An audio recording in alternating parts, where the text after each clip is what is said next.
2010s. Hoes were winning in the 2010s, but you got to let time tell its story.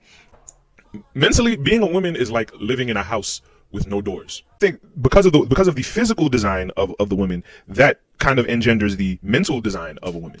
Whereas women by nature are typically more emotional, they're emotional, unstable, they're more spontaneous driven, they're flaky, you know what I mean, so on and so forth, right? They're kind of ephemeral, if you will. And another thing about, there was always the tenet that, girls mature faster than boys. That's a myth.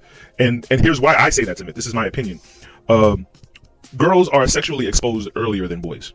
You know what I mean? They're sexually exposed earlier than boys, and they have a lot more societal pressure because of their sexuality, because of the way nature is set up and the way society is set up. You know what I mean? So they get exposed earlier, and so it may seem like they're more mature, but it's a different type of maturity. I want to address hormones. I want to address hormones and neurochemistry. And the brain has a survival mechanism of connecting the dots.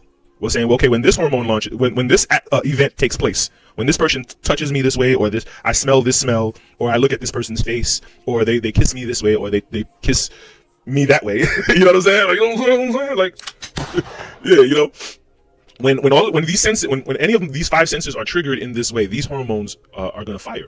It's a wonder, like people who have sex for a long time, especially in marriages.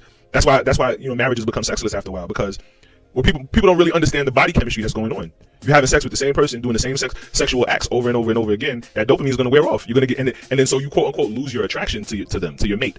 When that's not really, you didn't lose your attraction. You just lost the hormones, the hormone firing. You know what I mean? Decompress or detox. Yes, you kind of got to detox a little, right? As a woman, you experience cramps. Why are you experiencing cramps? Because those are the vaginal muscles achieving this clock, as you can see up here. Those vaginal muscles is basically resetting its clock. Those vaginal muscles are resetting its clock. I would recommend that if a woman were to intentionally and purposefully be promiscuous, she should respect her clock.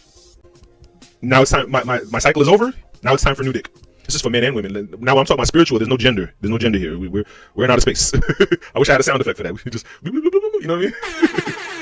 We're out of here. We're out of here with this right now. And so when you talk about frequency, it's like think of yourself like a radio.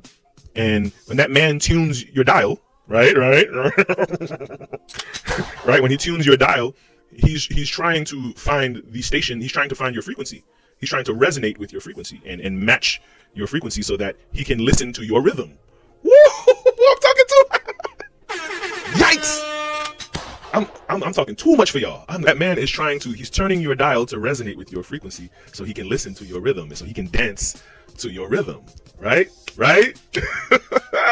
And this is why when you have so many multiple partners so frequent, right? That's the word. You're disturbing your frequency, right? Because you have different auditors, tuning your dial. They're tuning your dial in different ways, and so now your frequency is off. You're constantly changing stations. You're disrupting your rhythm.